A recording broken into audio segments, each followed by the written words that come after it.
Olá, aqui é o Michel Augusto, você está no canal Exposição Bíblica. Acesse o nosso site academiadoexpositor.com.br. Lá você tem uma plataforma específica para treinamento de pregadores, com Thomas Eskol, Emister Maia, Russell Shedd, Gilton Moraes, Wendell Mark Johnson, Michel Augusto, Emílio Garofalo, e em breve outros que eu estou convidando para formar essa equipe. É uma plataforma exclusiva para treinar pregadores, tá ok? Conforme o prometido, essa semana nós vamos começar 12 vídeos sobre 12 pregadores e suas respectivas teologias, a teologia da pregação em 12 pregadores.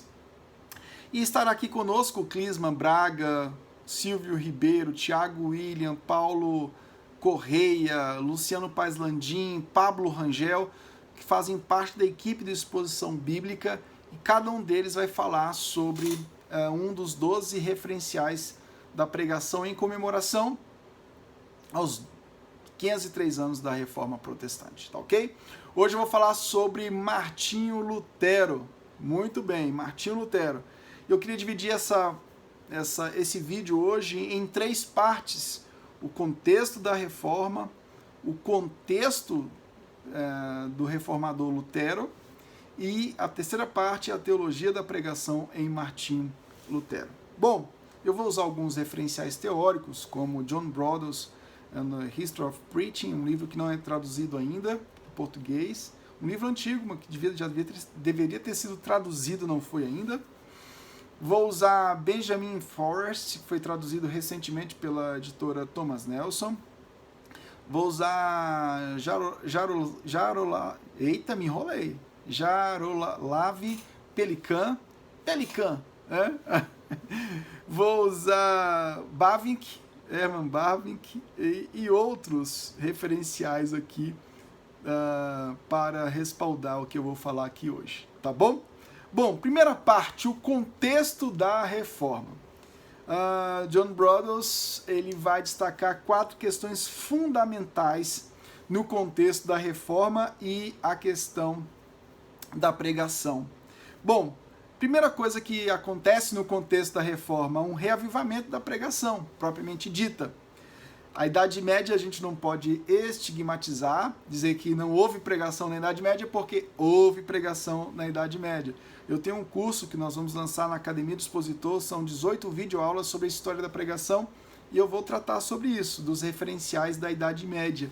Então, não caia nessa falácia de que não houve, porque houve referenciais, os próprios franciscanos e dominicanos, o próprio John Hus, e Wycliffe e outros são referenciais de reavivamentos no contexto da Idade Média, na questão da pregação, tá ok?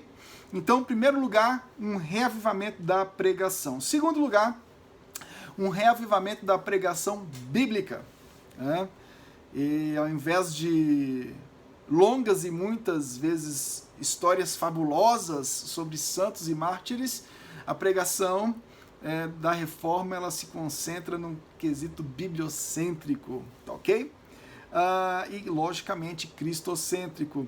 Terceiro lugar, a reforma envolveu um reavivamento de pregação controversa, né? E nós vamos identificar isso de um modo bem contundente. Nós vamos ver que 2 questões foram primordiais, tanto o princípio formal e o material faziam parte desse contexto de controvérsias, a justificação pela fé em Cristo somente, e a Escritura Sagrada como princípio fundamental para a fé e prática. São 2 pontos fundamentais nessa discussão toda. Bom, em quarto lugar, devemos acrescentar que houve na reforma também um reavivamento da pregação sobre as doutrinas da graça. Justamente, um reavivamento da pregação sobre as doutrinas da graça. Ok? Bom, segunda parte, o contexto de Lutero.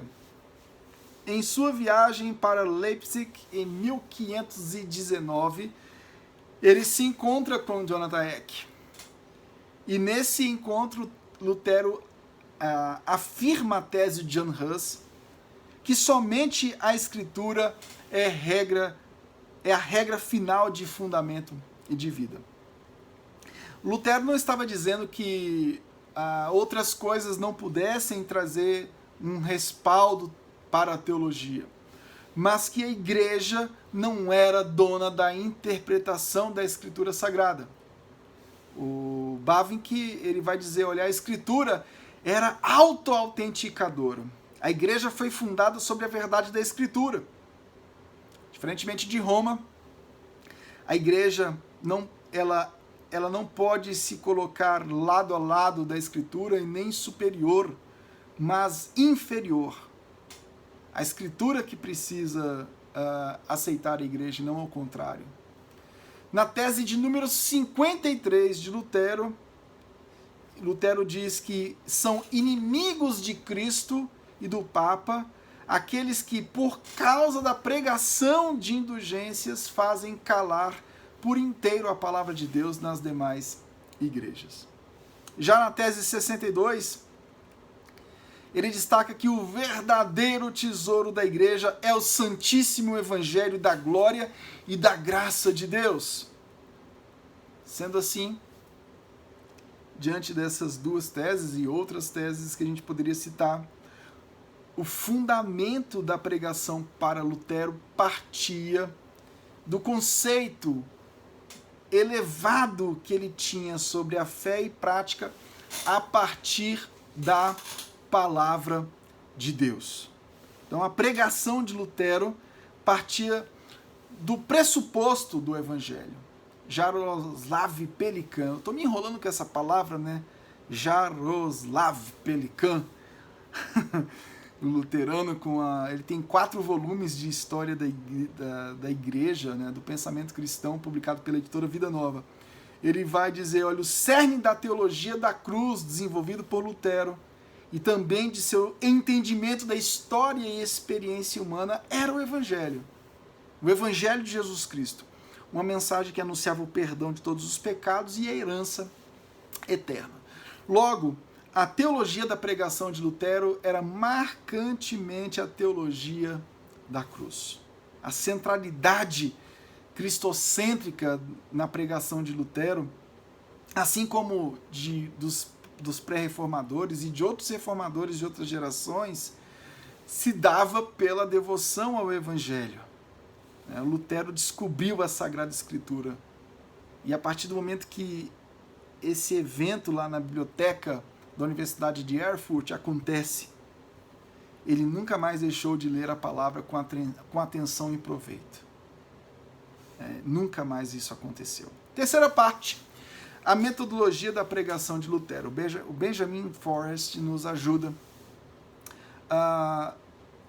nos ajuda a entender que para Lutero, a pregação e o ensino da palavra de Deus eram a parte mais importante do culto divino.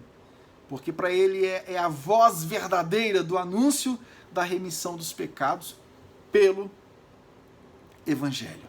Para Lutero, o momento da pregação é o momento da mais alta adoração a Deus, pois Deus é adorado quando o Evangelho é pregado. Que lindo, né? Que lindo é saber disso. Emocionante. Deus é adorado quando o Evangelho é pregado. Gente, essa forma de adoração serve o próximo.